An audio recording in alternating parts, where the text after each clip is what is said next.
ketakwaan. Kita dapat berkumpul walaupun semua berada di tempatnya masing-masing. Semuanya sedang menikmati apa yang Allah berikan kepadanya.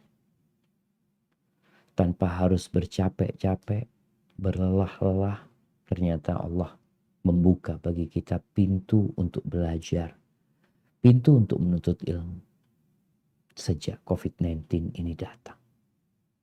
Allahumma salli wa sallim wa zid wa barik wa an'im ala sayyidina wa maulana Muhammadin wa ala alihi wa ashabihi ajma'in. Ya Allah, semoga salawat dan salam, berkah dan nikmat senantiasa Engkau curahkan untuk hamba kekasih-Mu, untuk baginda Nabi kita Muhammad alaihi salatu wassalam, untuk keluarga beliau, untuk istri-istri beliau, untuk putra-putri beliau, dan untuk seluruh sahabat Nabi. Semoga Allah meridai kita bersama mereka. Amma ba'd, ahibati fillah, khususnya para jamaah kajian di Farmasi Mengaji, manusia dicipta dengan penuh kelemahan. Wa khuliqal insanu dha'ifa. Manusia benar-benar diciptakan dalam kelemahan. Dan mungkin yang kuliah farmasi tahu bagaimana mereka meracik obat, membuat obat, memikirkan agar makhluk yang lemah ini, yang awalnya sakit, bagaimana dia jadi sehat.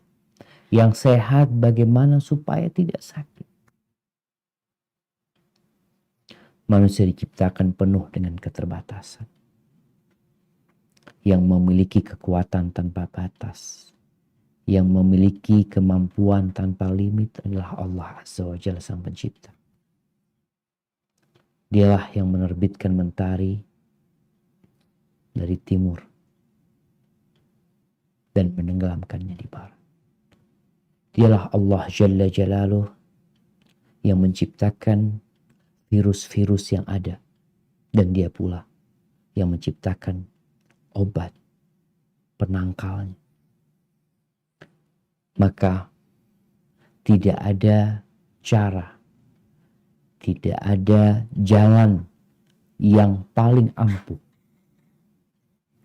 untuk keluar dari kelemahan diri kecuali dengan menyerahkan semuanya kepada yang maha kuat, kepada yang maha kaya, kepada yang maha bisa, kepada Allah Jalla Jalaluh, alladzi ala kulli syai'in qadir, yang maha kuasa atas segala sesuatu.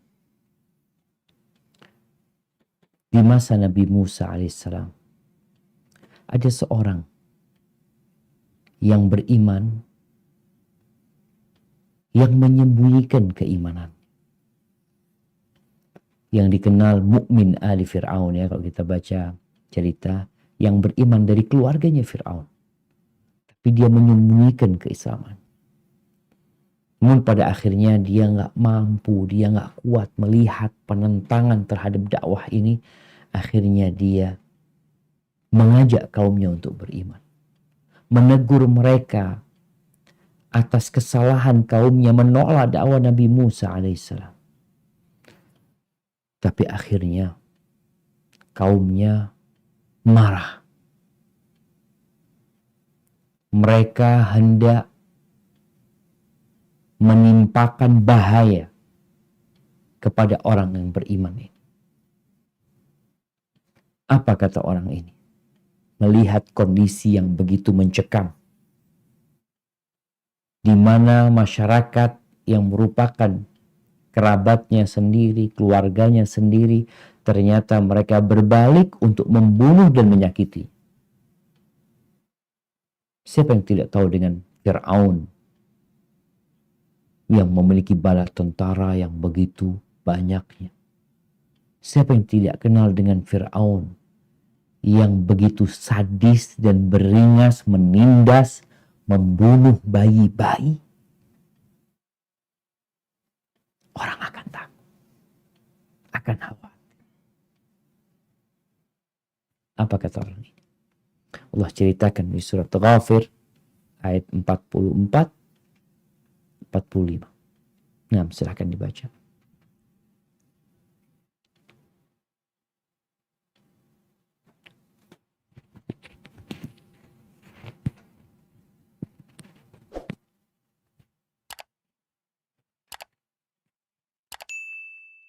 Nah, ada yang mau baca? Ukti Ali untuk Ma'imit. Fadol Ukti Ali. Ukti Ali.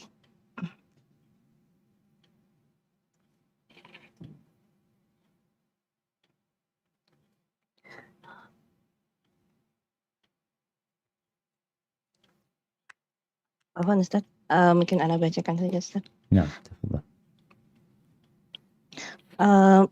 Surat Ghafir ayat 44, 45. 44 dan 45 Ustaz.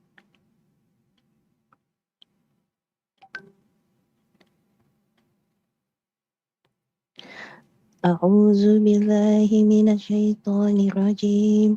Bismillahirrahmanirrahim. Fasatazkuruna ma aqulu lakum wa afawwidu amri ilallah. Innallaha basirun bil ibad. فوقاه الله سيئات ما مكروا وحق بآل فرعون سوء العذاب.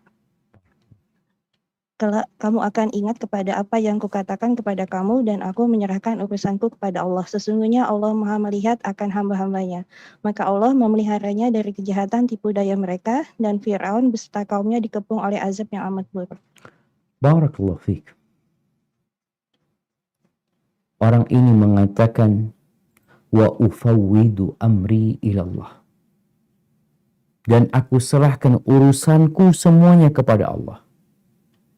Aku sandarkan kepadanya. Aku bertawakal kepadanya. Karena Allah yang akan mencukupi orang-orang yang menyerahkan urusannya kepada Allah Azza wa Jalla.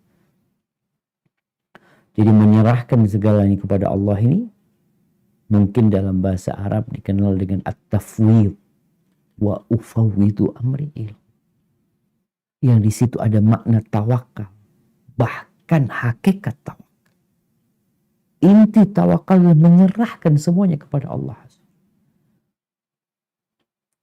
Nabi kita Muhammad alaihi salatu wassalam.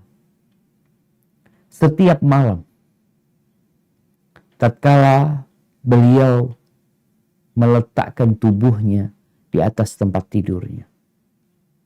Sebelum beliau memejamkan matanya berpisah dengan dunia ini sementara. Beliau berdoa. Ada banyak doa sebelum tidur. Di antaranya yang diriwayatkan Imam Bukhari dan Muslim, beliau mengatakan, Allahumma aslamtu nafsi ilaik. Ya Allah, aku berserah diri kepadamu. Wa wajjahtu wajhi ilaik. Dan aku menghadapkan wajahku kepadamu. Wa alja'tu dhahri ilaik. Dan aku sandarkan punggungku kepadamu. Wa fawwadtu amri ilaik. Dan aku serahkan urusanku kepada. Lihat, 4 kata ini semua mengandung unsur berlepas dari kekuatan hamba dan menyerahkannya kepada Allah raghbatan wa rahbatan ilaih. Melakukan itu dengan penuh harap dan cemas, ya. Dan hanya kepadamu berharap dan hanya kepadamu takut. La malja wa la manja minka illa ilaih. Tidak ada tempat untuk berlindung. Tidak ada tempat untuk berlari, untuk menyelamatkan diri darimu kecuali kepadamu, ya Allah. Amantu bi kitabika alladhi anzalta wa bi nabiyyika alladhi arsalta. Aku beriman dengan kitab yang kau turunkan dan dengan nabi yang engkau utus. Sallallahu ala nabiyina wasallam. Siapa yang baca doa ini? Sebagian hanya membaca Bismillahirrahmanirrahim amutu ahya. Iya, boleh. Tapi semakin engkau menyerahkan dirimu kepada Allah. Kita nggak tahu nih, kita tidur. Kita nggak tahu akan terjadi gempa yang menyebabkan atap rumah kita runtuh. Kita nggak tahu mungkin terjadi perampokan di rumah kita. Akan terjadi pencurian. Akan terjadi banjir bandang, kebakaran. Ketidaktahuan kita seharusnya membuat kita menyerahkan kepada yang Maha Tahu. Ketidakbisaan kita seharusnya mendorong kita untuk menyandarkan semuanya kepada yang Maha Bisa. Dan Nabi melakukan ini setiap malam beliau mau tidur, beliau menyerahkan semuanya kepada Allah. Jadi penyerahan semua kepada Allah, inilah ruh dari tawakal itu sendiri. Al-Imam Ibnu Qayyim rahimahullahu ta'ala mengatakan, wa ammat tawakkul. Adapun makna tawakal, walaysa al-murad minhu illa mujarrad at-tafwid. Makna dari tawakal ini ya menyerahkan kepada Allah semuanya. Wa huwa min akhassi maqamatil arif. Ini adalah makom yang terkhusus dari makomnya orang-orang yang kenal sama Allah Azza wa Jalla. Maka semakin kau kenal sama Allah, maka kau semakin menyerahkan semuanya kepada Allah. Dan Ibnu Qayyim juga mengatakan, at-tafwid huwa ruhut tawakkul wa lubbuhu wa haqiqatu. At-tafwid, yakni menyerahkan, itu adalah ruhnya tawakal, isinya, intinya dan hakikat dari tawakal. Wa huwa ilqa'u umurihi kulliha ilallah, yaitu menyerahkan semua urusannya kepada Allah dan menyandarkannya kepada Allah talaban wa ikhtiar. Dia melakukan itu sebagai ikhtiar dia, sebagai usaha dia. La karhan wala tiran. Dia melakukan tawakal, menyerahkan semua kepada Allah itu bukan karena terpaksa, karena darurat kondisi. Bukan. Karena memang harus seperti itu. Jadi seorang hamba ketika menyerahkan semuanya kepada Allah itu bukan karena terpaksa. Ya gimana lagi, udah gak bisa loh. Seharusnya dari awal engkau serahkan sama Allah semuanya. Jadi sebagai bentuk ibadah, menyerahkan semuanya kepada Allah itu dalam rangka kita ikhtiar, pilihan kita. Bal, bahkan Ibnu Qayyim menjelaskan, katafwidil ibn al-ajiz al-da'if al-maghlub ala amrih kulla umurihi ila abih. Beliau memberikan percontohan, perumpamaan seperti penyerahan seorang anak yang lemah, yang gak mampu berbuat apa-apa, yang semua urusannya dia tahu dengan kondisi dirinya, semua diserahkan kepada bapaknya. Kenapa? Karena dia tahu bapaknya sayang sama dia, bapaknya peduli sama dia, bapaknya perhatian sama dia, pengurusan bapaknya lebih baik daripada dia ngurusin urusan itu sendiri. Bapaknya mengatur, ya membantu perkara-perkara dia untuk maslahat dia lebih baik daripada dia yang bekerja, yang berusaha untuk ngurusin urusan dia. Dia tidak mendapati. Dia tidak mendapati. Nggak ada orang lain yang lebih mampu, yang lebih baik, untuk diserahkan urusan dia daripada bapaknya. Nggak ada sudah. Kita lihat ya, ada orang-orang kalau sudah nyerahkan kepada anak buahnya tangan kanan, urusannya selesai kalau sama fulan sudah. Karena dia tahu siapa fulan. Dia merasa nyaman karena dia percaya sama fulan dan fulan bisa mampu untuk itu. Seperti itu ya. Jadi menyerahkan semuanya kepada Allah itu bukan karena kita bisa apa-apa lagi terpaksa, udah bukan terpaksa, memang pilihan kita untuk menyerahkan semuanya kepada Allah.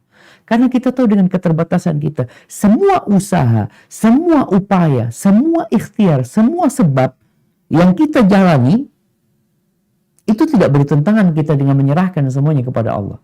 Kita diperintahkan, jalankan itu kita jalanin. Tapi urusannya semua serahkan sama Allah. Orang keluar dari rumahnya, apa yang dia lakukan?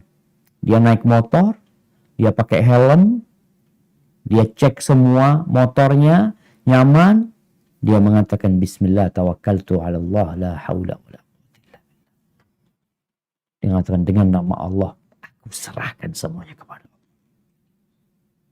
Kenapa? La haula wa la quwwata illa billah. Tiada daya dan tiada kekuatan kecuali dengan bantuan Allah Azza wa Jalla. Semua urusannya itu dengan izin Allah Jalla Jalla.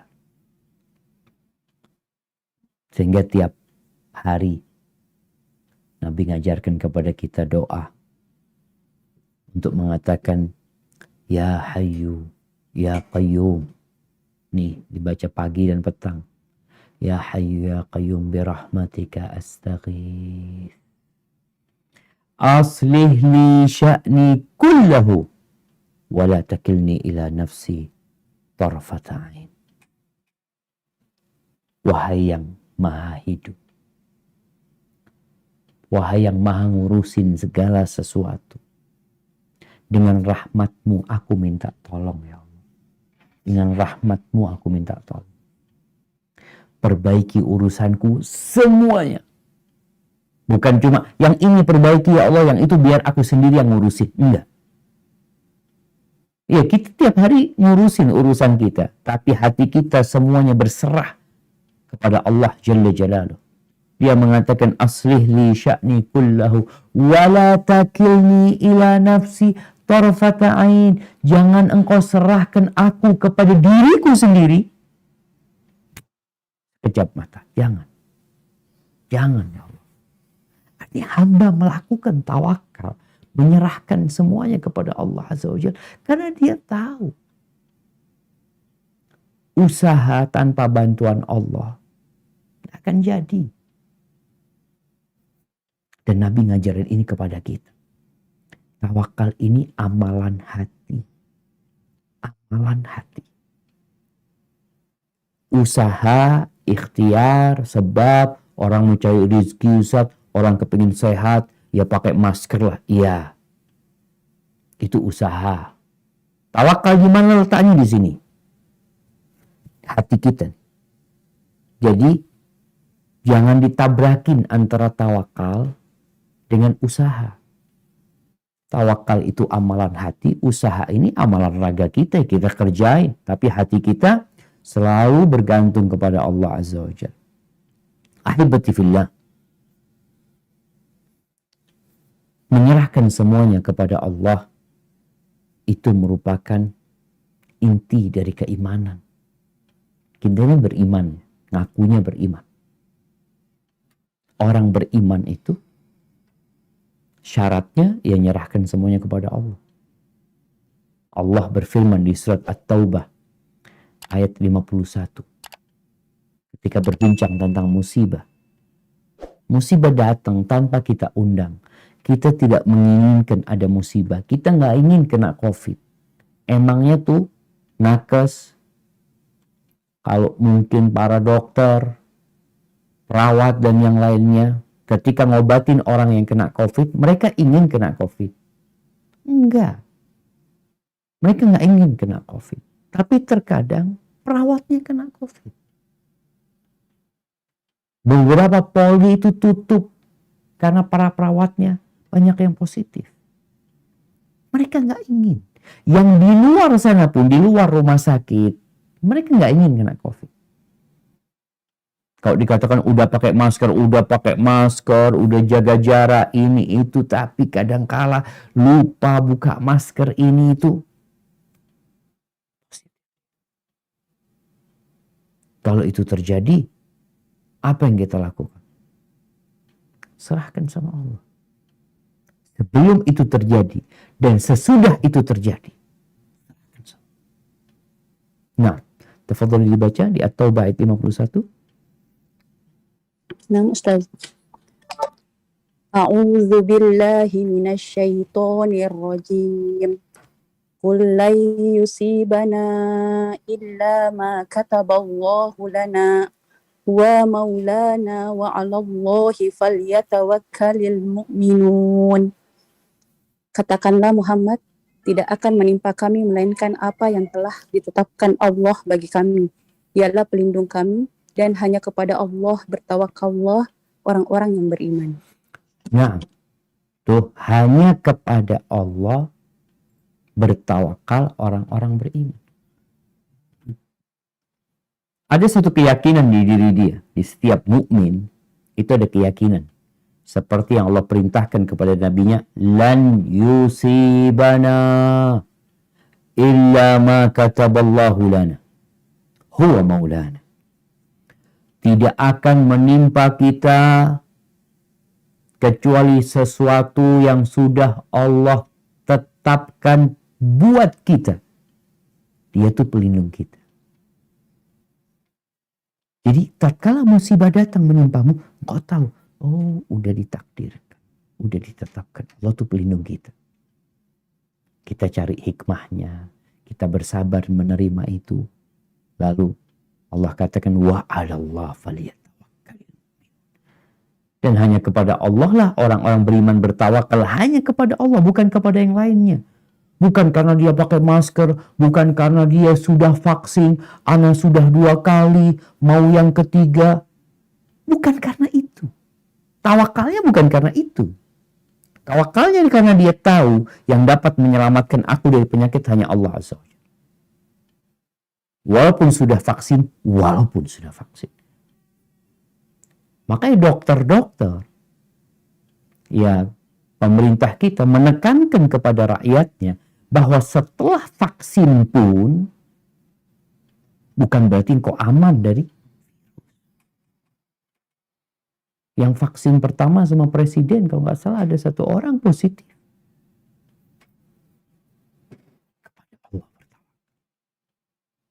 Allah jadikan itu syarat keimanan. Kau beriman bertawakal kepada Allah. Kemudian di surat Yunus ayat 84 sampai 86. Allah menceritakan tentang Nabi Musa alaihissalam bersama kaumnya. Kita tahu bagaimana Fir'aun yang tadi kita sudah sebutkan keberingasannya, kesadisannya. Bayi laki-laki baru lahir. Nih ibu hamil ditungguin bayinya keluar. Keluar laki disembelih. Perempuan dibiarkan. Sampai-sampai kaumnya Nabi Musa ini mengatakan, Uzina min qabli an ta'tiyana wa min ba'di ma ji'tana. Wahai Musa, sebelum engkau datang kita ditindas, disakiti sama Fir'aun. Engkau datang juga tetap kondisinya nggak berubah. Tetap kita disakiti sama Fir'aun. Bagaimana Nabi Musa menanamkan keimanan di diri kaumnya? Bahwa segala sesuatu bukan kepada Musa atau kepada yang, tapi kepada Allah. Kepada Allah. Serahkan sama Allah. Apa kata Nabi Musa kepada kaumnya? Naam, tafadhal.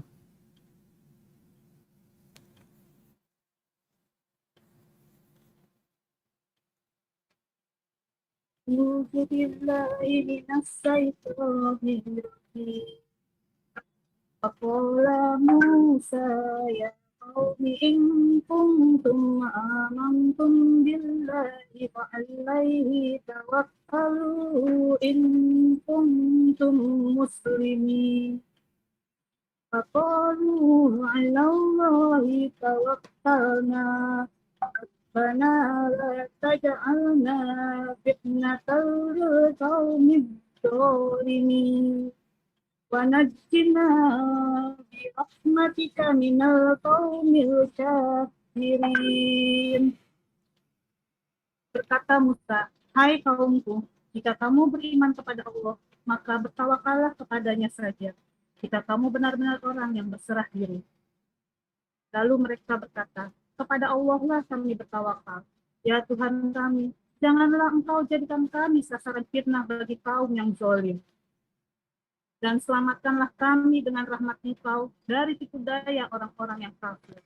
Barakallahu fiik. Itu yang dikatakan Nabi Musa kepada kaumnya. Kalau kalian beriman, maka serahkan sama Allah. In kuntum muslimin, kalau kalian benar-benar orang Islam. Orang yang menyerahkan diri. Katanya muslim itu adalah orang yang berserah diri. Maka kalau bicara berserah diri, kau serahkan sama Allah gitu. Nggak banyak mengeluh, nggak banyak mengadu, hidupnya galau. Kalau kalian beriman, serahkan sama Allah. Allah tuh lebih sayang sama kita daripada seluruh yang ada di muka bumi. Dan Allah lebih ngerti dengan yang baik buat kita daripada semua orang-orang pintar yang ada di sini. Dan Allah lebih mampu untuk memberikan yang terbaik buat kita daripada segala makhluk yang ada. Spontanitas kaumnya Nabi Musa mengatakan Allah tawakal. Kepada Allah kami bertawakal. Ingat, lisan mengatakan tawakal, hati harus menyerahkan semuanya kepada Allah. Lalu mereka berdoa. Ya, tawakal itu tidak bertentangan dengan berdoa, dengan usaha. Tetap jalan tuh yang namanya usaha. Di antara usaha berdoa, di antara bentuk ikhtiar, kita berupaya. Kalau bicara rezeki kita kerja, kalau bicara kesehatannya kita olahraga, kita jaga diri, kita makan yang sehat-sehat, itu usaha. Tapi hati menyerahkan semuanya kepada Allah Azza wa Jalla. Ahibati fillah. Betapa banyaknya ayat-ayat di dalam Al-Quranul Karim yang memerintahkan manusia agar bertawakal. Memerintahkan Nabi kita Muhammad SAW untuk bertawakal. Karena apa? Karena banyak manusia yang sok kuat, sok bisa, sok mampu. Ana mampu, ana bisa. Sehingga Allah perintahkan agar mereka bertawakal. Ada manusia-manusia juga yang mungkin dalam kondisi sulit, dalam kondisi melihat musibah dalam bayangan dia nggak mampu menghadapinya. Kok seakan-akan beban dari musibah ini lebih besar dari kapasitas dia sebagai seorang hamba. Dia lupa untuk menyerahkan semuanya kepada Allah Azza wa Jalla. Di surat Hud ayat 123. Apa kata Allah?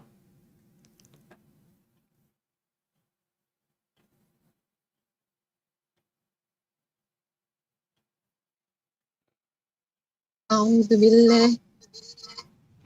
بالله من الشيطان الرجيم.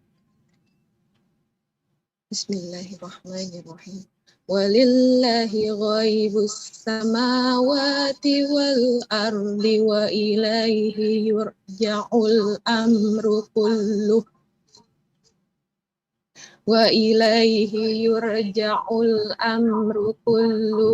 فاعبده وتوكل عليه وما ربك بغافل عما يعملون.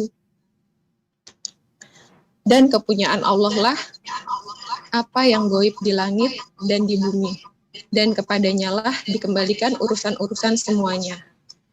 Maka sembahlah Dia dan bertakwalah kepadanya. Bertawakallah. Dan sekali-kali Tuhanmu tidak lalai dari apa yang kamu kerjakan. Barakallahu fiik. Nah, milik Allah. Ghaibus samawati wal ardh. Semua yang gaib, yang di langit dan di bumi. Yang nyata dan yang gaib milik Allah. Ada perkara-perkara yang kita takutkan akan terjadi. Yang kita juga nggak tahu.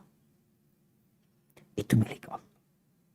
Dan semua urusan, semuanya itu dikembalikan kepada Allah. Terus apa tugas kita ketika kita tahu itu? Kalau di sebuah kantor umpamanya dikatakan urusan penerimaan tenaga kerja baru diterima atau ditolak, apa katanya fulan? Engkau jumpain fulan. Oh.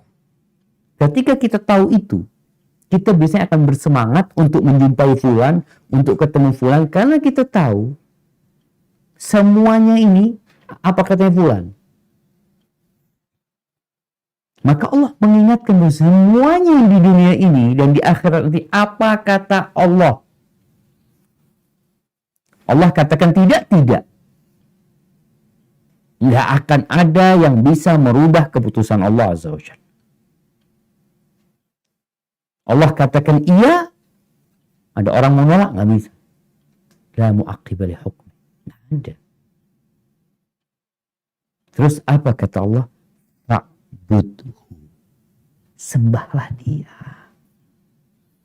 Jangan minta kepada selain Allah. Jangan memohon kepada selain Allah. Minta rezeki kepada jangan. Minta sama dia. Urusan semua di tangan Allah. Wa tawakkal alaih. Dan bertawakallah. Serahkan semuanya kepadanya. Bertawakallah. Dan disinilah tawakal itu kaitannya dengan ibadah. Di mana seorang hamba tatkala yakin Allah pencipta dia, Allah yang maha kuasa atas segala sesuatu, dia yang memiliki segala-galanya, dia serahkan kepada Allah SWT. Wa mallahu wa ma rabbuka bighafilin amma ta'malu. Allah itu gak pernah lengah dengan apa yang diperbuat. Terkadang ya, kondisi umat Islam dalam tindasan, dizalimi, Allah tahu. Dalam petaka, bala, musibah, Allah tahu.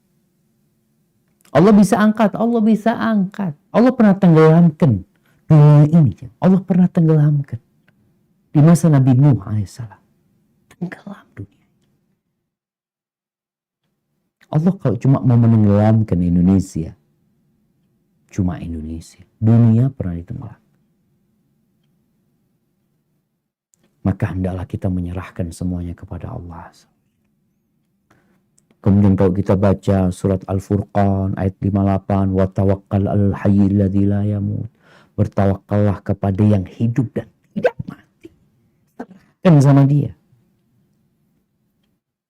Tapi kalau kita serahkan kepada makhluk, kepada manusia, kita serahkan siang ini berkas-berkas, udah kirim ke kantor ana semua, ana beresin semua urusanmu. Malam ditelepon sama keluarganya, bapak kena COVID mati. Ya. Mau diserahkan kepada siapa?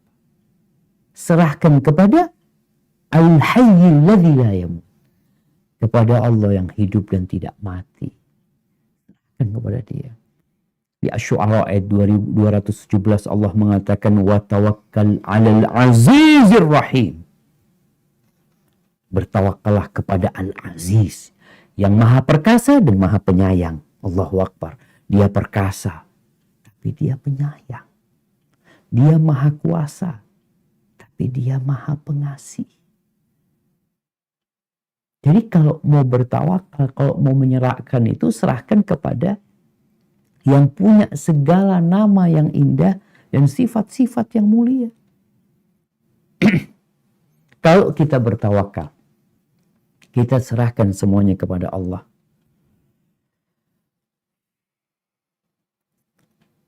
Kita katakan hasbunallahu wa ni'mal wakil. Seperti kaumnya Nabi Musa. Dia disuruh menyerahkan semuanya kepada Allah. Kata mereka, Alallahi tawakkalna. Kepada Allah kami bertawakal. Dapat apa? Dapat apa kita? Karena manusia itu ketika berbuat sesuatu, dia ingin timbal balik. Dia ingin balasan. Dia mempertanyakan, kalau aku lakukan itu, apa manfaatnya buat aku? Iya, wajar. Dokter ngomong, engkau vaksin. Oh, kenapa aku vaksin? Oh, vaksin itu seperti ini. Oh iya, orang akhirnya tertarik untuk vaksin. Dokter bilang, engkau minum obat ini. Kenapa obat ini, dok? Obat ini bisa bikin ini, bisa bikin itu. Kalau bicara tawakal, dapat apa? Kalau aku serahkan semua urusanku sama Allah, emangnya beres urusannya? Ya. Yang pertama yang kau akan dapatkan adalah cinta Allah Azza wa Jalla. Dapat cinta dari Sang Pencipta. Jadi hamba semakin merasa lemah, semakin merasa fakir, semakin dia yakin dengan kebutuhannya kepada Allah Azza wa Jalla, Allah akan cinta sama Tuhan. Maka kita akan banyak dapatin ayat-ayat tentang cinta Allah. Allah yuhibbus sabirin. Allah cinta kepada orang-orang yang sabar. Innallaha yuhibbul mutawakkilin. Sesungguhnya Allah cinta kepada orang-orang yang bertawakal, yang menyerahkan semuanya kepada Allah. Kalau engkau dicintai Allah, beres semua urusannya. Apa yang akan didapatkan orang yang dicintai Allah Azza wa Jalla? Kata Allah dalam sebuah hadits qudsi, "Fa'idza ahbabtuhu," kalau aku sudah cinta sama dia, kuntu sam'ahu alladhi yasma'u bihi. Aku akan menjadi pendengarannya, yang dengannya dia mendengar. Wa basarahu alladhi yubsiru bihi. Aku akan jadi penglihatannya, yang dengannya dia melihat. Wa yadahu allati yabtishu biha. Aku akan jadi tangannya yang dengannya dia memegang. Wa rijlahu allati yamshi biha. Aku akan jadi kakinya yang dengannya dia berjalan. Jadi semua dia dalam pengawasan Allah, dalam aturan Allah Azza wa Jalla. Wala in sa'alani la'utiyan. Kalau dia minta sama aku akan kasih. Wala in ista'adha bi la'uidhanna. Kalau dia minta perlindungan kepadaku, aku akan berikan perlindungan kepada dia. Apa kita nggak mau dapat cinta Allah? Syaratnya serahkan sama Allah. Allah akan mencukupi semua urusan. Khususnya yang urusan hati. Kita kan kadang-kala galau, bingung gimana ya, gimana, nanti gimana, nanti. Makanya bukti orang bertawakal kepada Allah. Kalau sekedar ngomong semuanya bisa. Semakin sempurna penyerahan kepada Allah Azza wa Jalla, itu akan berdampak kepada kondisi hati orang ini. Kepada ketenangannya, kedamaiannya, nggak panik dia. Dia serahkan semuanya kepada Allah. Ini benar tawakalnya orang. Nabi Ibrahim alaihissalam ketika dilemparkan ke api, bagaimana bukti beliau benar-benar menyerahkan semuanya kepada Allah? Beliau nggak panik, dilemparkan ke api. Beliau mengatakan hasbunallah wa ni'mal wakil. Cukup Allah. Cukup Allah buat aku. Allah sebaik-baiknya pelindung. Maka kalau engkau benar bertawakal kepada Allah, engkau akan merasakan kedamaian, ketenangan. Karena Allah akan mencukupimu. Apa kata Allah di surat At-Talaq ayat 3? Naam.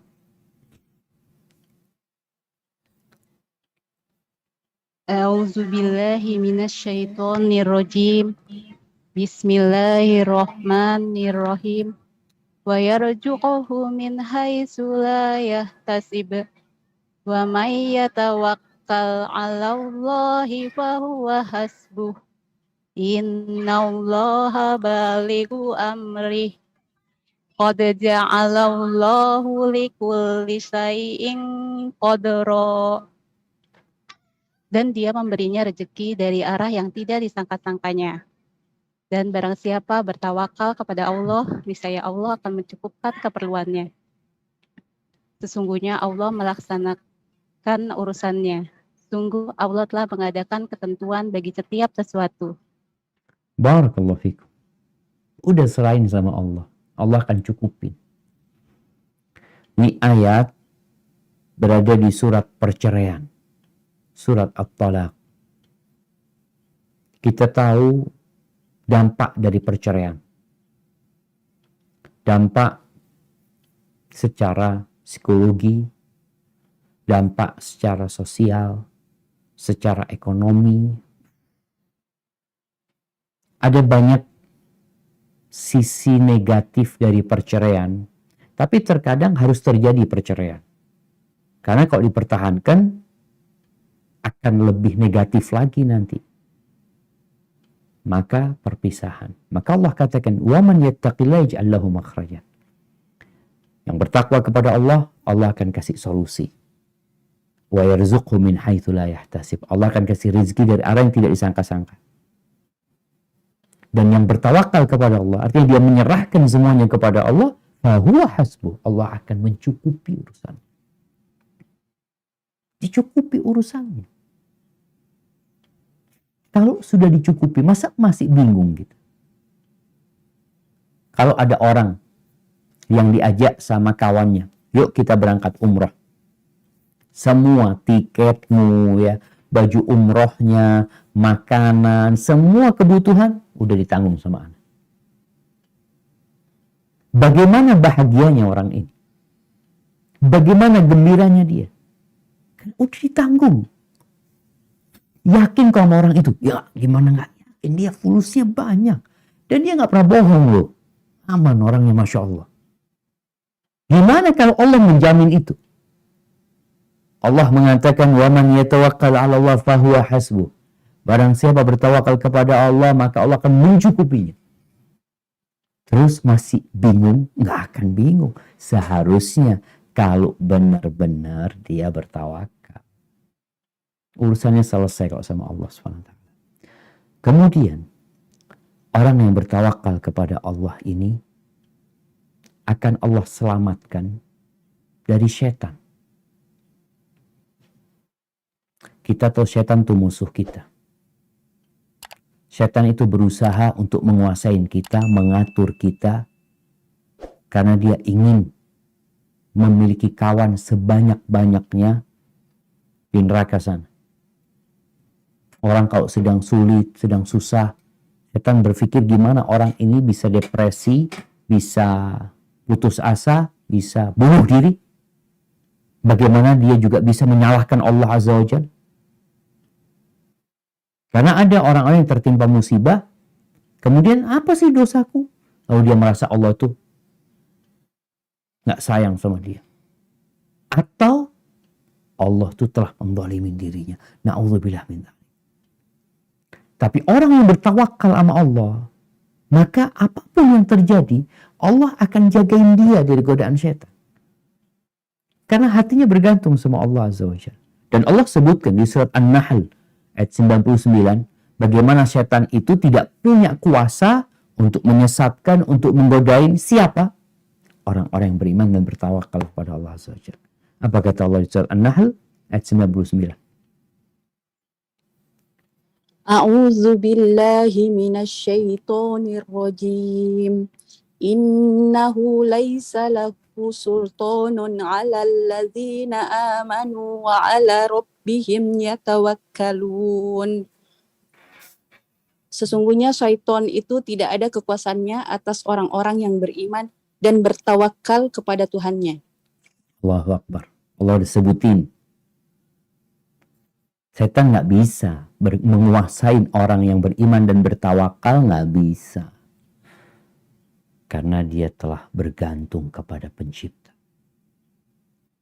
Kemudian di antara buah tawakal ini, mengusir dari jiwa kita, dari diri kita banyak keraguan, banyak was-was, perasaan sial, pesimisme. Kenapa orang-orang pada takut sama angka 13? Angka 4 deh. 3 sama 4? 4. Nah, angka 4. Jadi mereka ada yang percaya sama angka, ada yang percaya sama suara burung. Dia berpikir, aduh sial nih. Bagaimana menghilangkan perasaan sial? Tawakal sama Allah. Sampai kadang-kala di beberapa hotel itu nggak ada angka 13 ya. Lantai 13 nggak ada. Secara logika nih, mana mungkin dari 12 ke lantai 14. Ini di masa modern ya. Di masa yang katanya orang-orang sudah pinter. Tapi ternyata mereka masih ada. Rasul SAW mengatakan at-tiyaratu syirk. At-tiyaratu syirk. At-tiyaratu syirk. Tiarah, tatayur. Itu merasa sial dengan sesuatu. Yang di situ sebenarnya Allah tidak menjadikan kesialan di sana. Ada suara burung, aduh kayaknya usahanya gagal nih. Tadi dengan angka itu, ini angka sial. Kayaknya anak kalau dapat beli rumah nomor 13, aduh sudah nggak akan beruntung. Itu syirik meyakini itu.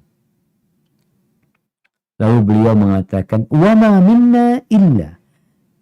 Tidak ada satu pun dari kita, biasanya ada tuh perasaan kayak gitu. Walakinnallah yudhibuhu bitawakkul. Tapi perasaan itu bisa pergi, bisa hilang dengan kita tawakal.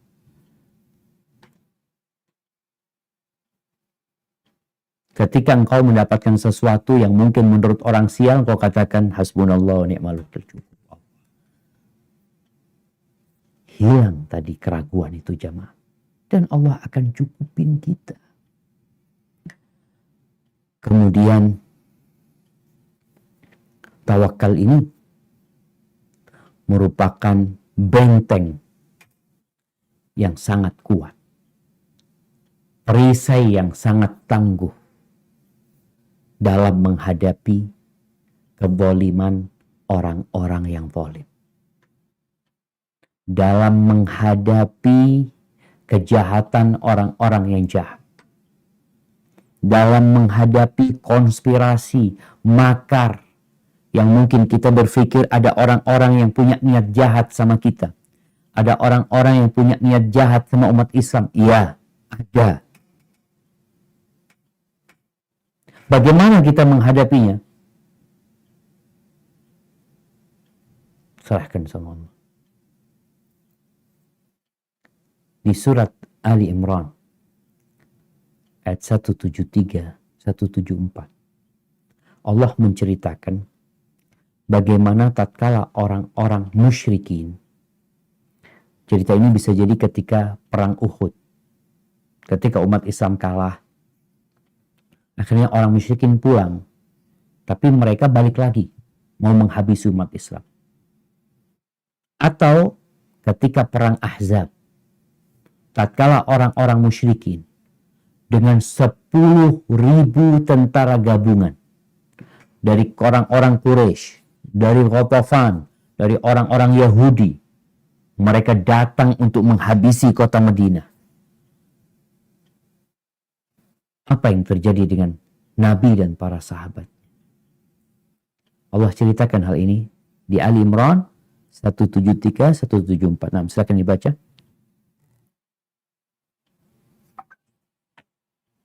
A'udzu billahi minasy syaithanir rajim. Bismillahirrahmanirrahim. Alladzina qala lahumun nasu innan nasa qad jama'u lakum fakhshawhum fazadahum imana wa qalu hasbunallahu wa ni'mal wakil. Anqalabu bi ni'matin minallahi wa fadlin lam yamsashum su'u wattaba'u ridwanallah wallahu dzu fadlin azim. Yaitu orang-orang yang mentaati Allah dan Rasul, yang kepada mereka ada orang-orang yang mengatakan, sesungguhnya manusia telah mengumpulkan pasukan untuk menyerang kamu. Karena itu takutlah kepada mereka. Dan mereka menjawab, cukuplah Allah menjadi penolong kami, dan Allah adalah sebaik-baik pelindung. Maka mereka kembali dengan nikmat dan karunia yang besar dari Allah. Mereka tidak mendapat bencana apa-apa. Mereka mengikuti keridhaan Allah, dan Allah mempunyai karunia yang besar. Barakallahu fikum. Nah, Allah mengatakan ketika ditakut-takutin, ketika diancam nih umat Islam dengan kekuatan musuh yang dahsyat, dengan persatuan dan kesatuan mereka untuk menghabisi umat Islam, fazadahum imana. Ternyata hal itu menambah keimanan para sahabat. Bukan jadi ciut ya, nyalinya bukan. Fazadahum imana, tambah beriman mereka. Apa yang mereka katakan? Hasbunallah wa ni'mal wakil. Cukup Allah buat kami. Allah sebaik-baiknya pelindung bagi kami. Maka yang terjadi, Allah akan cukupin. Mereka tidak akan mendapatkan mara bahaya yang direncanakan oleh musuh-musuh. Bahkan Allah menjadikan musuh-musuh itu yang mendapatkan bahaya dari makar mereka sendiri. Balik seperti bumerang kepada mereka. Kenapa? Karena kita serahkan nama Allah Azza wa Jalla. Kisah Ashabul Ukhdud. Yang baca kisah Ashabul Ukhdud tentang anak muda ya. Yang awalnya sama raja suruh belajar sihir. Kemudian ketika berangkat ke penyihir dia melewatin orang-orang Islam. Kemudian dia belajar sama pendeta. Masa itu agama itulah yang benar. Akhirnya dia mendapatkan cobaan. Dia mau dibunuh sama raja. Setelah raja membunuh gurunya, membunuh kawannya, kemudian anak muda ini mau dibunuh. Kata raja, bawa ke gunung. Lemparkan dari gunung. Bawa ke lautan. Tenggelamkan dia di lautan. Setiap kali pasukan raja itu membawa dia untuk dibunuh, apa kata pemuda ini? Allahumma kfinihim bima syi'ta. Ya Allah, cukupkan aku dalam menghadapi mereka dengan terserah Engkau sudah. Terserah kehendakmu sudah. Bagaimana terserah Allah? Dia dibawa dalam kondisi diikat. Terus gimana caranya? Terserah Allah, yang penting bagaimana mereka tidak menyakitin aku. Diserahkan semuanya kepada Allah. Ketika naik gunung, gunung bergetar. Yang jatuh bukan pemuda ini. Pasukannya raja yang jatuh. Ketika di laut, yang tenggelam bukan pemuda ini. Pasukannya raja. Kenapa? Karena dia nyerahkan semuanya kepada terserah Allah sudah. Al-Imam Ibnul Qayyim rahimahullahu ta'ala, beliau mengatakan, wattawakkul min aqwal asbab. Dan tawakal itu adalah termasuk sebab yang paling kuat, allati yadfa'u biha al-'abd ma la yutiqu min adal khalqi wa dhulmihim wa udwanihim. Dia adalah sebab yang paling kuat dalam rangka menghadapi gangguan dari orang-orang yang hendak menzalimin dia. Tatkala dia memang bisa apa-apa, sudah serahkan semuanya kepada Allah Azza wa Jalla. Kemudian ahibati fillah, orang yang menyerahkan semuanya kepada Allah, Allah akan kasih rizki. Seperti Allah memberikan rizki kepada burung. Bagaimana burung? Pagi berangkat lapar, sore kenyang. ketika hamba menyerahkan semuanya kepada Allah. Dan kelak orang-orang yang bertawakal kepada Allah itu akan masuk surga tanpa hisab, tanpa azab. Ketika Rasul sallallahu alaihi wasallam mengatakan yadkhulul jannah min ummati sab'una alfan bighairi hisab, akan ada 70.000 dari umatku yang masuk surga tanpa hisab. Siapa mereka? Sahabat bingung. Apa mereka yang dilahirkan dalam kondisi Islam sehingga nggak pernah melakukan kesyirikan? Atau mereka sahabat-sahabat ini banyak yang mereka bicarakan. Lalu Nabi SAW keluar menjelaskan kepada mereka tentang 70.000 yang masuk surga tanpa hisab ini. Humul ladzina la yassarqun wa la yatatayyarun wa la yaktawun wa ala rabbihim yatawakkalun. Mereka adalah orang-orang yang tidak minta diruqyah, tidak percaya dengan kesialan-kesialan tadi, burung atau apa, dan tidak berobat dengan kai, dan kepada Rob mereka bertawakal. Jadi kalau ingin masuk surga tanpa hisab, tanpa azab, serahkan semuanya kepada Allah Azza wa Jal. Niscaya apa yang Allah janjikan akan Allah tetapi, karena Allah lah Al-Kafi yang mencukupi segala sesuatu. Hada wallahu a'lam bishawab, yang dapat Anda sampaikan. Kurang lebihnya mohon maaf. Mungkin kita masuk ke sesi tanya jawab. Anda kembalikan ke moderator. Jazakillah khair. Jazakallah khair Ustaz, barakallahu fiik. Masya Allah, dengan banyaknya tausiah yang Ustaz telah berikan, banyak juga antusiasme dari jamaah yang ingin bertanya kepada Ustaz.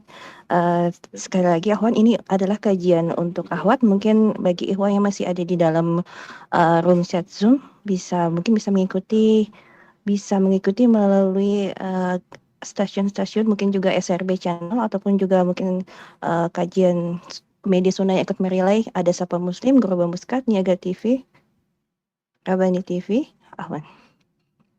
Kan media sunnah MKS TV, Konsultasi Islam CDF TV, ataupun media sunnah lainnya mungkin lewat YouTube atau FB atau radio lainnya. Dan ini Ustadz sudah ada banyak masuk pertanyaan. Ana akan coba bacakan pertanyaan titipan Ustadz dari kawan kita yang baru saja kehilangan suaminya, qadarullah. Pertanyaannya mengenai seputar masa idah Ustadz.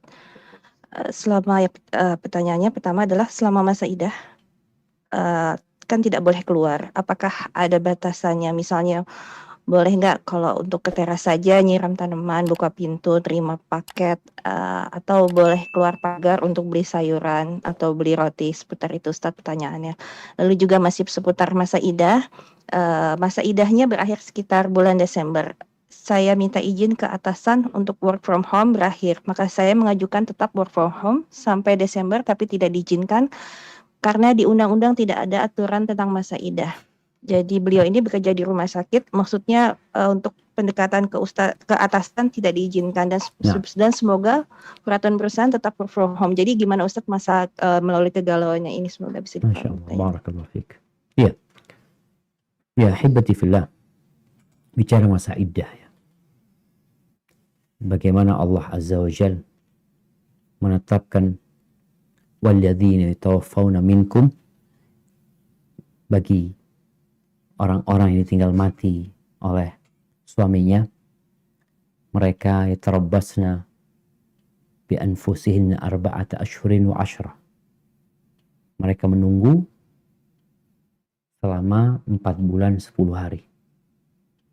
Itu ketentuan Allah Azza wa Jalla. Di mana perempuan yang dalam masa iddah tinggal di rumah ketika suaminya hidup bersama dia, tempat dia hidup bersama suaminya selama 4 bulan 10 hari. Dia tidak boleh bersolek, dia tidak boleh berhias. Apakah dia nggak boleh keluar? Boleh dia keluar. Kalau ada perlunya. Boleh keluar kalau ada perlunya. Perlunya kerja, karena memang kalau dia nggak makan, kalau dia nggak kerja umpamanya seperti itu, maka diperbolehkan dia bekerja. Sebagaimana seorang sahabat wanita yang dia hendak memanen kebunnya, dia harus hadir di sana, diperbolehkan dia untuk ke sana sama Nabi SAW. Jadi intinya dia boleh keluar kalau ada perlunya. Ketika ada perlunya, tafadhali. Ketika nggak ada perlunya, ya jangan keluar, sekedar mau jalan-jalan umpamanya. Itu yang dilarang. Kadang-kala merasa kesepian. Diperbolehkan di siang hari, dulu banyak sahabat yang meninggal dunia. Ketika perang Uhud ada 70-an sahabat. Jadi perempuan-perempuan ini kesepian, kadang-kala sendirian. Dia ke rumah temannya ya untuk saling menguatkan. Itu insya Allah diperbolehkan. Karena masih ada perlunya. Dia mau beli roti, beli apa yang memang dia butuhkan buat kehidupan dia, tafadhali. Kalau bicara kerja, memang itu kerjaan harus dia lakukan. Dia tafadhali dengan tetap aturan yang ada, tidak boleh bersolek ya, tidak boleh pakai parfum ketika dia bekerja. Tapi kalau ternyata kerjaannya memang nggak urgen buat dia bisa nggak kerja, maka dia tetap di rumah.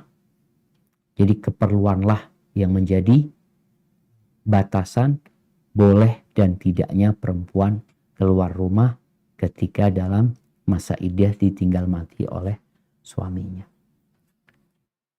Hadza wallahu a'lam bishawab. Barakallahu fiik, Ustaz. Lalu ada pertanyaan lagi yang dititipkan ke Ana. Assalamualaikum warahmatullahi wabarakatuh. Semoga Ustaz, semoga umat muslim dunia selalu dalam lindungan Allah. Barakallahu fiik, izin bertanya Ustaz, qadarullah wa masyafa'al, selama pandemi ini banyak teman-teman sejawat yang meninggal dunia. Jadi pengurus instansi tempat kami bekerja mengadakan takziah dan doa bersama virtual untuk teman-teman yang telah meninggal dunia. Ahwan, bagaimana pendapat Ustaz dengan acara seperti ini? Apakah diperbolehkan Ustaz? Karena mengingat ada yang meninggal sudah 1 bulan yang lalu. Jazakallahu khairan. Demikian Ustaz. Barakallahu fikum. Naam, ahibati fillah. Bicara doa bersama.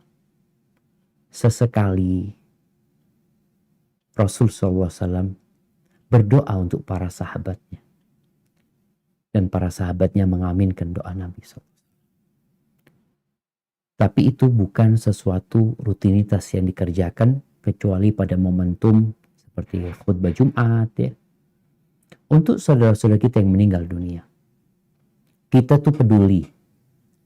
Bagaimana kepedulian kita sama mereka? Ya seharusnya setiap orang itu berdoa. Dinasehati, disampaikan di grup. Jangan lupa ya, untuk mendoakan fulanah, untuk mendoakan kawan-kawan kita khususnya di waktu-waktu mustajab. Biar semuanya berdoa masing-masing. Rasulullah SAW selesai perang Uhud, beliau pernah berdoa dan diaminkan oleh para sahabat.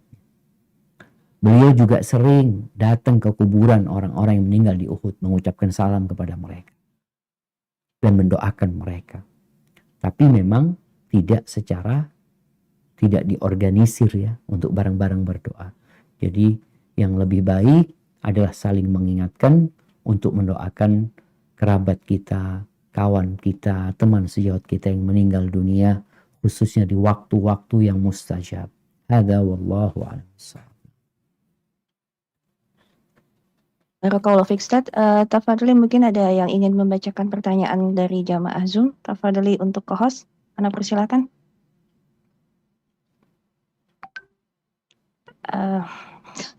Co-hostnya masih malu-malu Ustaz, mungkin masih perdana. Ana bacakan lagi Ustaz. Bismillah Ustaz, izin bertanya di luar tema. Apakah sudah sesuai syariat jika misal seorang bapak meninggal, ahli warisnya istri dan anak laki-laki 3, warisnya yang ditinggal hanya sebuah rumah satu-satunya yang ditinggali. Pertanyaannya, apakah sesuai syariat jika warisan tidak dibagikan oleh istri karena alasan warisan hanya rumah satu-satunya ditinggali oleh istri? Sebagai informasi, anak-anaknya ada 3, laki-laki semua, sudah berkeluarga. Demikian pertanyaannya. Masya Allah, barakallahu fiik. Ya ahibati fillah. Kalau bicara warisan, maka ketahuilah Allah Jalla Jalaluh telah membagi warisan dengan sangat adil. Adil itu bukan berarti sama. Maka kalau dikatakan anak perempuan dapat setengah dari anak laki, atau istri dapat setengah dari bagian suami, itu bentuk keadilan Allah Azza wa Jalla. Tadi kita bicara tawakal, Allah tuh lebih tahu dengan yang kita butuhkan. Sedangkan manusia lebih tahu dengan apa yang dia inginkan. Bukan yang dia butuhkan, yang dia mauin. Baik, kalau bicara suami meninggal. Ninggalin istri sama 3 anak. Apa warisannya? Warisannya itu semua yang ditinggalkan suami.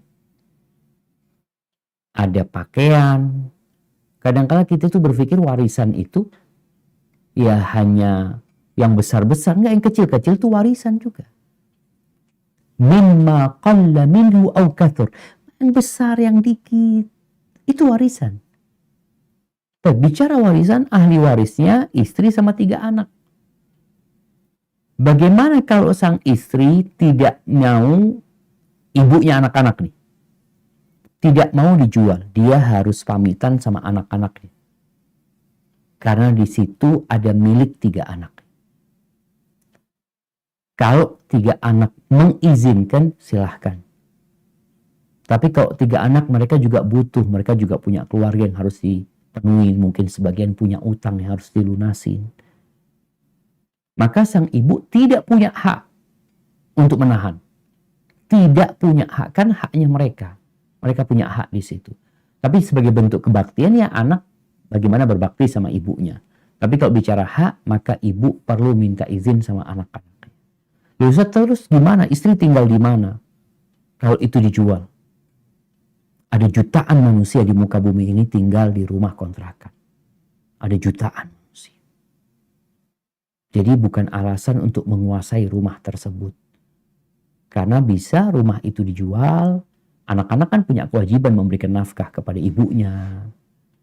Jadi ibunya mungkin dengan sebagian bagian dia beli rumah yang kecil, atau dia sewa rumah, atau dia tinggal bersama anak-anaknya. Yang jelas itu rumah milik ahli waris. Sehingga apa yang hendak dilakukan dengan rumah tersebut perlu kesepakatan dari mereka. Karena bagiannya udah jelas. Hadza wallahu a'lam bissawab. Barakallahu fiik Ustaz. Tafadhali untuk rekan co-host yang mau membacakan pertanyaan berikutnya. Persilakan. Assalamualaikum warahmatullahi wabarakatuh. Waalaikumsalam. Ustadz izin bertanya, apakah segala sesuatu yang tertulis di Lauh Mahfuz bisa merubah sesuai kehendak Allah? Itu aja Ustadz. Jazakallahu khairan wa barakallahu fikum. Diulangin pertanyaannya. Pertanyaannya adalah, apakah segala sesuatu yang tertulis di Lauh Mahfuz bisa berubah sesuai kehendak Allah? Nah. Jazakallahu khairan Ustadz. Nah, barakallahu fiik. Ahibati fillah. Yang di Lauhul Mahfuz itu kehendak Allah Azza wa Jalla. Dan itu ilmu Allah Azza wa Jalla.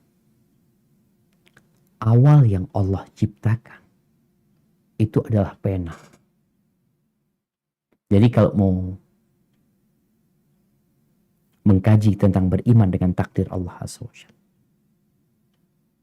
yang pertama adalah berkaitan dengan ilmu Allah. Allah telah mengetahui dengan segala sesuatu yang akan terjadi, bagaimana kejadiannya.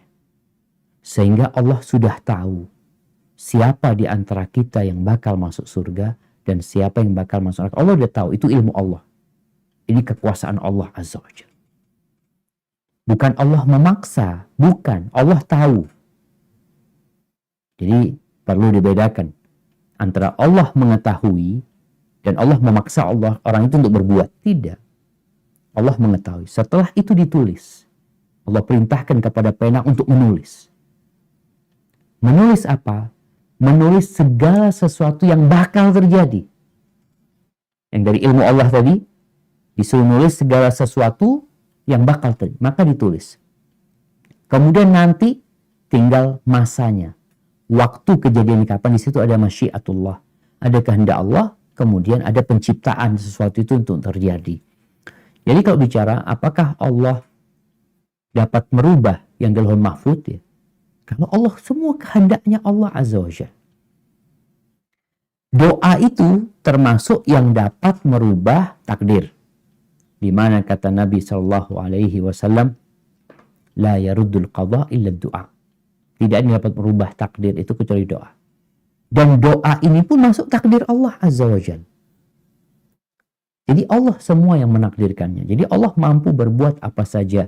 Dia tidak ditanya tentang apa yang dia perbuat, tapi kita ditanya. Sehingga seorang hamba nih menghadapi kehidupan yang kita nggak tahu. Karena takdir rahasia Allah, maka dia laksanakan perintah Allah. Jauhi larangannya. Kalau kena musibah, bersabar dan menyerahkannya kepada Allah Azza wa Jalla. Karena Allah Maha Kuasa atas segala sesuatu. Hada wallahu a'lam bissawab. Kalau Ustaz, semoga dapat dipahami khususnya untuk yang bertanya. Ada pertanyaan Ustadz melalui Ana. Pertanyaan titipannya adalah mengenai bumbu Ustadz, bumbu antara kedudukan bumbu pala Ustadz dengan juga alkohol.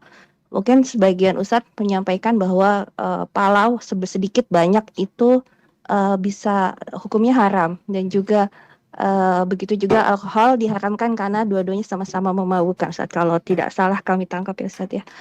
Yang jadi pertanyaan di situ disampaikan juga Ustadz, walaupun bumbu pala ataupun alkohol itu sudah dicampurkan ke bahan lain, ada beberapa ya ceramah yang kami dengar itu dihukumkan sebagai menjadi halal atau juga jadi haram. Itu yang jadi kebingungan kami Ustadz. Ada menyampaikan itu setelah dicampurkan misalnya seperti obat mungkin obat batuk mengandung ada alkohol yang dicampurkan dengan bahan lain menjadi obat batuk. Lalu Ustadz tersebut menyampaikan itu menjadi boleh, ada juga menyampaikan jadi tidak boleh. Begitu juga dengan pala. Yang paling sulit adalah ibu-ibu seperti kita ini, kalau bumbu pala ini sepertinya tidak mungkin hanya dicampurkan hanya satu bumbu pala aja ke dalam masakan, pasti dengan bumbu-bumbu lainnya Ustadz. Nah, begitu juga jika kita kalau pergi ke restoran, pastikan kadang-kadang juga ada masakan Padang, mungkin ada bumbu palanya juga Ustadz. Lalu gimana kalau kita mengkonsumsi dan bagaimana kita menyiasati hal tersebut Ustadz? Demikian pertanyaannya. Barakallahu fiik. Nah, mahibati fillah, ya masalah ini memang ada khilaf di antara para ulama tentang masalah bumbu pala. Alkohol pun seperti itu yang berada di obat, yang dicampurkan di obat ya. Karena bicara khamr itu adalah sesuatu yang memabukkan. Dan semua yang memabukkan itu haram. Banyak dikitnya haram. Bukan alkohol, tapi khamr. Adapun alkohol, sebagian membagi alkohol itu ada yang memang memabukkan, ada alkohol yang tidak gitu. Sehingga apa yang dicampurkan ke obat, umpamanya ke obat batuk, itu karena dicampurkan ke sana dan sudah larut ke sana sehingga tidak nampak lagi pengaruh dari alkohol itu kepada diri orang yang meminumnya, di mana dia tidak akan mabuk ketika minum, diperbolehkan minum itu. Kalau nggak salah itu pendapat Syekh bin Utsaimin rahimahullahu ta'ala. Adapun bicara bumbu pala, ya tadi mungkin yang membaca juga sudah, yang bertanya juga membaca ya, terjadi khilaf di antara para ulama. Insya Allah pendapat yang ana condong kepadanya, apabila itu sedikit dan dalam bumbu makanan dan tidak sampai memabukkan, dan memang dia kalau dicampur tadi bersama bumbu yang lainnya tidak memabukkan, insya Allah nggak masalah. Walaupun mungkin lebih baik menghindari khilaf tersebut, kita menghindari bumbu pala tadi. Hada wallahu a'lam bissawab. Barakallahu fiik Ustaz. Tafadholi untuk Ukti Ida Rasyad dari Swedia, jika ingin bertanya. Ukti Ida. Uni. Assalamualaikum warahmatullahi wabarakatuh Ustaz. Waalaikumsalam warahmatullahi wabarakatuh. Barakallahu fiik. Naam, tafadhali. Ustaz, saya mau nanya tentang berserah diri kepada Allah, tentang takdir dan musibah yang kita terima. Bagaimana kita menyikapin kalau kita terkena musibah, tertipu lewat telepon, sehingga mentransfer sejumlah uang yang kita sendiri tidak menyadari kalau itu penipu gitu Ustaz. Nah. Dan dia menetapkan hipnotis. Kebetulan keluarga Anda baru kena kejadian penipuan via telepon Ustadz. Jadi mereka itu percaya hipnotis. Anda menjelaskan kita nggak boleh percaya hipnotis gitu. Jadi kembali lagi kita kepada kadar baik dan kadar buruk yang harus kita yakini dari Allah. Jadi gimana untuk menyikapinya Ustadz? Masya Allah. Assalamualaikum warahmatullahi wabarakatuh. Waalaikumsalam warahmatullahi wabarakatuh. Ahibati fillah, kalau bicara hipnotis yang pakai sihir, itu ada. Jadi kita percaya. Bagaimana Nabi Musa melihat tongkat itu ular. Nabi Musa ya. Tukang sihir itu kan melempar tongkat dan tali-tali. Orang-orang yang melihat itu ular. Dan itu ular yang besar-besar. Tapi ternyata yang disihir itu matanya. Jadi ada orang yang disihir matanya sehingga melihat sesuatu tidak dalam bentuk nyatanya. Dan bisa jadi telepon tadi umpamanya orang itu dihipnotis, bisa saja terjadi. Maka anak rasa tidak perlu dipermasalahkan masalah hipnotisnya. Kalau memang itu karena hipnotis, karena sihir kita bicara, mungkin saja itu terjadi. Ada mungkin hipnotis yang tidak pakai sihir katanya. Karena memang inna minal bayani la sihra. Ada ucapan itu yang membuat orang seakan-akan terhipnotis. Dia keluar duitnya. Dia omongin ini, itu, ini. Akhirnya dia tertarik. Dan kebanyakan orang yang terhipnotis via telepon ini biasanya sedang butuh fulus. Atau sedang berambisi ingin bertambah duitnya. Ambisi dunia ini yang menyebabkan kadangkala orang itu jadi percaya sama telepon itu. Karena dia memang sedang cari fulus gitu loh. Ini kayaknya menjanjikan, mungkin saja ini, itu, macam-macam. Berapa banyak orang yang di dunia nyata itu terhipnotis dengan angin surga. Usaha ini bisa seperti ini, bisa seperti ini, itu, macam-macam. Kirim duit dia, investasi di sana. Hilang duitnya. Jadi bisa jadi itu memang sihir atau karena ucapan yang orang ini memang sedang butuh fulus atau dia sedang berambisi untuk dapat uang sehingga dia melakukan itu. Tapi udah terjadi. Karena sudah terjadi, maka ini jadi musibah. Yang seharusnya ya katakan qadarullah inna lillahi wa inna ilaihi raji'un. Allahumma ajurni fi musibati. Katakan ya Allah berikan pahala di musibahku ini karena ini musibah sudah. Wa akhlif li khairan minha. Dan berikan kepada aku ganti yang lebih baik. Jadi orang ini kena tipu bas. Bagaimana caranya bisa dihipnotis, bisa sihir, bisa dengan cara yang lainnya banyak orang-orang ketipu. Tapi nasihat ana, bagaimana keluarga dikasih penjelasan, pencerahan agar mereka menerima takdir ini dan sampaikan kepada mereka musibah itu biasanya karena dosa yang kita kerjakan. Semoga kita bisa lebih mendekatkan diri kepada Allah, mohon ampun kepada Allah, dan Allah maha bisa untuk menggantikan apa yang telah hilang dari kita. Hadza wallahu a'lam bishawab. Barakallahu fiik Ustaz. Kembali lagi Ana ingatkan kepada jamaah, Masya Allah sudah banyak sekali pertanyaan yang masuk, tetapi karena mungkin waktunya ya Ustaz yang tidak memungkinkan, kami akan batasi untuk pertanyaannya. Mungkin sekarang akan kami coba untuk pertanyaan yang sudah masuk melalui raise hand untuk Ukti Husnun, tafadholi untuk unmute dan bertanya kepada Ustaz. Terima kasih atas waktu dan kesempatannya. Assalamualaikum Ustadz. Nama saya Husnun. Ingin mohon arahan kepada Ustadz. Saya kasusnya sama dengan ibu yang tadi bertanya. Saya juga didolimi orang dengan ditipu. Alhamdulillah jumlahnya besar. Tapi alhamdulillah saya masih mendapat bimbingan dari Allah. Tidak melepaskan begitu saja. Saya bisa melewati masa-masa sulit itu Ustadz. Dan saya bermuhasabah bahwa ternyata dalam musibah atau azab saya ditipu ini, saya ternyata ada dosa ya, baik pada Allah, pada suami, orang tua atau pada orang lain. Dan saya sudah menerima dan ridho atas musibah ini, dan saya bertobat atas dosa-dosa saya. Saya ikhlas Ustaz, kiranya musibah atau azab ini bisa menghapuskan dosa-dosa saya, dan saya bertawakal menyerahkan sisa hidup saya, entah kehidupan saya nanti kepada Allah mau jadi apa. Nah, sembari saya dalam kondisi terpuruk ini, saya mempelajari ayat-ayat Quran ya Ustadz.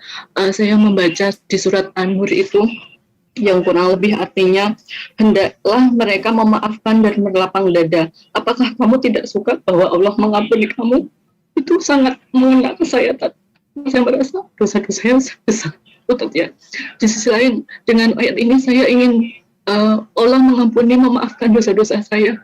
Apakah saya harus memaafkan penipu itu, Ustadz?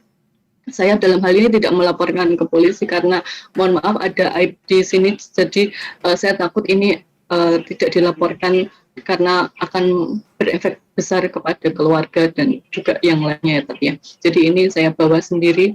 Jadi saya ada ketemu surat An-Nur 22 ini karena saya ingin dimaafkan dan diampuni oleh dosa-dosa saya. Jadi saya, ya Allah, saya ingin memaafkan orang ini, tapi di sisi lain saya sering merasa sedih. Kenapa orang yang saya beri percayaan ini menipu saya gitu, Ustaz. Jadi kadang kalau saya sedih itu saya terpikir surat Yunus ayat 88 itu, Ustaz, yang binasakanlah harta mereka dan kuncilah hati mereka sehingga mereka tidak beriman sampai mereka melihat azab yang pedih. Itu kalau saya sedang sangat merasa sakit hati itu, Ustaz. Tetapi saya kan niatnya ingin bertawakal ya, Ustaz ya. Ingin menyerahkan diri. Nah, pada saat kondisi sini saya ingin dimaafkan, tetapi pada kondisi lain saya juga merasa sedih, tapi sedihnya nggak setiap hari ya, karena pada saat tertentu. Saat ini sudah lebih stabil. Saya alhamdulillah Allah masih menyayangi saya, memberikan jalan kepada saya, dan alhamdulillah ada hikmah dalam musibah ini. Saya menjadi lebih bertakwa, insya Allah ya, lebih melaksanakan sunnah lebih rutin daripada sebelumnya. Jadi saya bersyukur dengan musibah ini. Hanya mohon arahannya tadi, boleh nggak saya akan mendoakan seperti tadi. Terima kasih, mohon nasihatnya. Jazakallahu barakallahu fikum. Ya, ahibati fillah. Berkaitan dengan musibah, ingat ma asabaka min hasanatin faminallah. Kebaikan yang menimpamu itu dari Allah. Wa ma asabaka min sayyi'atin famin nafsik. Keburukan yang menimpamu dari dirimu sendiri. Jadi kalau tadi ibu penanya mengatakan dia jadi introspeksi diri, alhamdulillah, itu yang diinginkan. Sehingga dia menjadi lebih baik.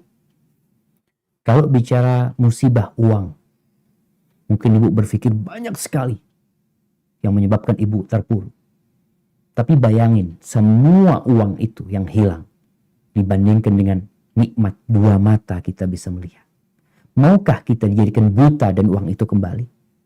Saya rasa kita tidak mau. Nggak apa-apa, Ustaz. Hilang, yang penting Ana bisa melihat. Maukah ibu uang itu kembali tapi ibu bisu tidak bisa berbicara? Ana rasa ibu nggak mau. Jadi lihatlah kepada nikmat Allah yang lainnya. Sebenarnya nikmat Allah itu banyak sekali kepada kita. Dan itu musibah untuk kebaikan ibu. Qul la yusibana illa ma kataballahu lana. Katakan tidak akan menimpa kita kecuali sesuatu yang sudah Allah tetapkan untuk kebaikan kita sebenarnya. Terus apa sikap kita? Sikap kita melihat orang ini. Kalau yang diceritakan di surat An-Nur yang berkaitan dengan kisahnya Abu Bakar Siddiq radhiyallahu anhu. Jadi memang Mistah yang merupakan keponakan sepupunya Abu Bakar atau sepupunya Abu Bakar Siddiq radhiyallahu ta'ala anhu. Mistah ini miskin dari kalangan muhajirin. Dia itu. Tapi dia ikut-ikutan dalam menfitnah Aisyah berzina. Gimana? Kerabat sendiri malah menfitnah kerabatnya berzina. Istrinya Nabi yang difitnah berzina. Abu Bakar sakit hati. Lalu Abu Bakar bersumpah tidak mau membantu Mistah lagi. Dia nggak mau maafkan Mistah, sudah nggak akan dikasih santunan yang biasa dia berikan. Lalu Allah tegur. Falyafu wal yasfahu. Hendaklah mereka memaafkan, yang melupakan, yang menyantuni mereka. Apa kalian nggak ingin diampuni sama Allah SWT? Akhirnya Abu Bakar menebus sumpahnya dan dia memaafkan Mistah, kemudian memberikan santunan kepada Mistah dan tidak akan mencabutnya selama-lamanya. Akan terus dia berikan selama dia mampu. Kondisi ibu dilihat. Jadi apakah kita harus memaafkan orang-orang yang menzalimi kita semua? Melihat kondisi mereka. Ada orang-orang yang pantas dimaafkan. Dia orang soleh, cuma tergelincir dalam kesalahan. Dia orang baik. Dia pakai duit itu, mamanya karena kebutuhan, karena ini itu. Jadi ada orang yang memang orang baik sebenarnya. Tapi melakukan kesalahan. Tapi ada orang yang jahat. Kalau orang jahat ini dibiarkan, yang jadi korban bukan hanya ibu. Maka yang seperti ini lebih baik diselesaikan urusannya. Agar dia tidak mengulangi lagi dan menyakiti yang lainnya. Kita boleh mendoakan keburukan buat orang yang menggolimin kita tanpa berlebih-lebihan. Kalau tadi yang disebutkan doa agar ditutup hatinya mereka, itu buat orang-orang kafir yang memang sudah melakukan kezaliman yang habis-habisan yang mereka kerjakan. Tapi kalau sekedar urusan fulus kayak gini, ya doanya kita semoga Allah menghukum dia umpamanya.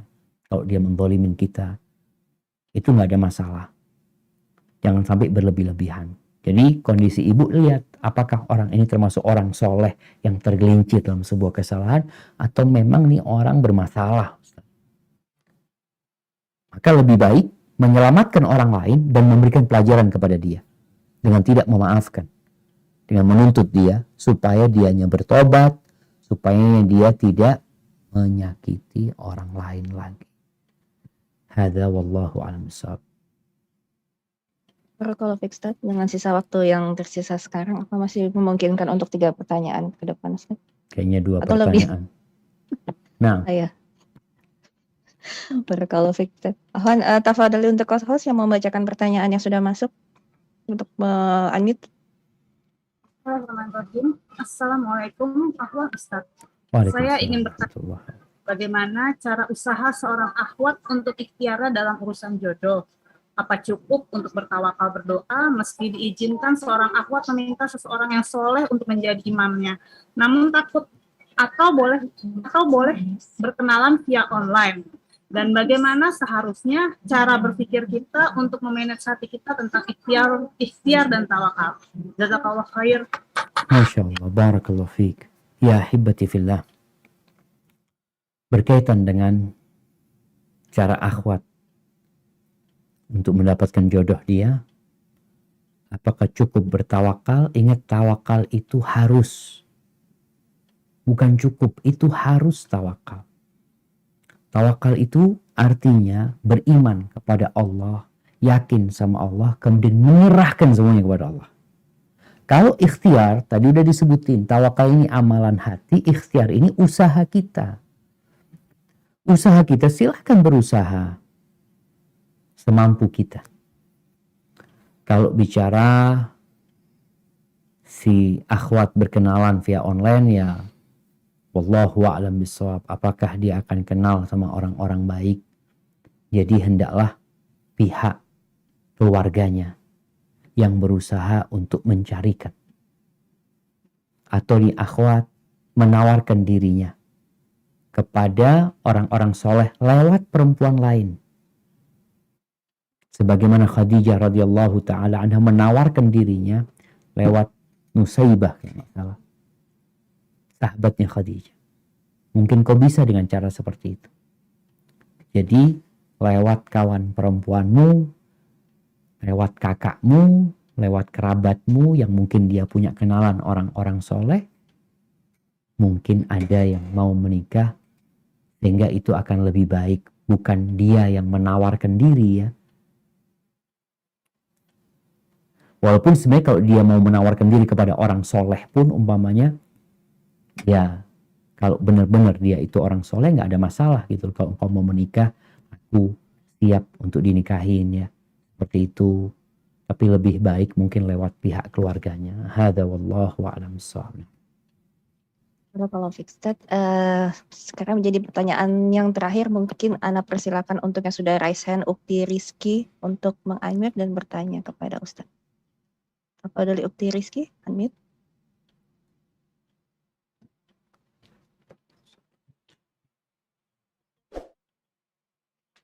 Sudah, tapi suaranya bisa diperbesar lagi, Ukti.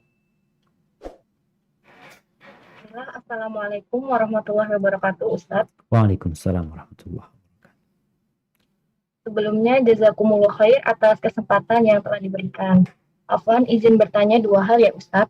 Yang pertama, bagaimana cara berserah diri kepada Allah tanpa merasa kepedean akan ikhtiar yang udah kita lakukan. Karena saya dan suami sudah lama menikah dan ikhtiar, namun qadarullah belum berhasil. Kadang diri ini merasa kepedean dan yakin akan ikhtiar. Misal, kalau udah ke dokter atau terapis habis sekian juta, atau melakukan amalan yang belum pernah dilakukan, seperti itu. Lalu, untuk pertanyaan yang kedua, di lain sisi, Anda juga bingung, Ustadz, pede dengan ikhtiar tadi itu termasuk tawakal pada ikhtiar, apa husnuzan kepada Allah? Mengingat Allah kan sesuai prasangka hambanya, seperti itu. Oh ya, sama mohon doanya juga Ustadz, agar kami, para pejuang buah hati, segera diberi keturunan yang soleh-solehah. Amin. Demikian Ustadz, jazakallahu khair, barakallahu fikum. Wa fiik wa barak. Naam, subhanallah jamaah. Lillahi mulkus samawati wal ardh. Yakhluqu ma yasha. Milik Allah kerajaan langit dan bumi. Allah menciptakan apa yang Allah kehendaki. Yarzuqu man yasha'u inathan wa yarzuqu liman yasha'u adh-dhukur aw yuzawwijuhum dhukran wa inathan wa yaj'alu man yasha'u aqima. Allah memberikan rezeki kepada sebagian orang, anaknya semua laki-laki. Dia kepingin perempuan, semuanya laki. Sebagian, semuanya perempuan. Dan sebagian Allah kasih laki-laki dan perempuan. Wa yaj'alu man yasha'u aqima. Dan Allah menjadikan sebagian orang itu mandul. Siapa? Allah Azza wa Jalla. Dari sini kita harus tahu, yang memberikan anak itu Allah, yang memberikan penyakit itu Allah, yang mengangkat juga Allah. Kalau pertanyaan tadi, apakah kita boleh pede sama usaha kita? Nggak boleh. Usaha tetap usaha. Jadi kalau bicara tawakal, menggabungkan tawakal dengan usaha, ingat tawakal itu amalan hati. Artinya kita yakin yang bisa ngasih kita Allah Azza wa Jalla. Usaha Allah perintahkan. Maka kita yakin kalau Allah nggak mau kasih, ana mau berangkat ke 1000 dokter, ana mau keluar uang 1000 miliar umpamanya. Kalau Allah nggak mau kasih, nggak akan dapat tuh anak. Jadi itu harus ada di diri kita. Setelah kita usaha, kita kembalikan kepada Allah lagi. Ya Allah, aku udah usaha ya Allah, minta ya Allah ya. Mudah-mudahan dikasih anak. Ternyata nggak dikasih lagi. Doa lagi, usaha lagi. Sampai berapa tahun Ustadz? Sampai ajal menjemput kita. Nabi Zakaria minta anak, Nabi. Bayangin, engkau siapa? Ini Nabi. Nabi Zakaria. Itu berdoa minta anak dan baru dikasih anak. Kira-kira umurnya hampir 100 tahun. Istrinya udah tua renta. Kalau orang lihat nggak mungkin, gimana? Kalau orang sering ngomong, kok gimana sih minta anak udah pada tua-tua masih minta anak? Kenapa nggak minta anak? Allah kalau mau kasih, Allah kasih. Dan Allah perbaiki istrinya sehingga bisa punya anak. Nabi Ibrahim alaihissalam nggak berhenti beliau berdoa. Rabbi habli minas solihin, terus berdoa. Jadi dalam usaha tetap usaha dijalanin, hati kita bergantung sama Allah. Allah kalau mau kasih tinggal kun fayakun. Usaha kita yang memang diperintahkan kita usaha. Dan Anda doakan semoga Allah segera memberikan momongan kepada nanti dan jadi anak yang soleh. Minta yang terbaik sama Allah. Karena ada yang dikasih anak, anaknya kemudian menjadi azab buat orang tuanya. Maka kalau minta yang berkualitas. Rabbi habli minas solihin. Barakallahu fiik, itu yang dapat Anda sampaikan. Kurang lebihnya mohon maaf. Yang benar dari Allah Azza wa Jalla. Yang salah dari diri anak pribadi, Allah dan Rasul yang terbebas.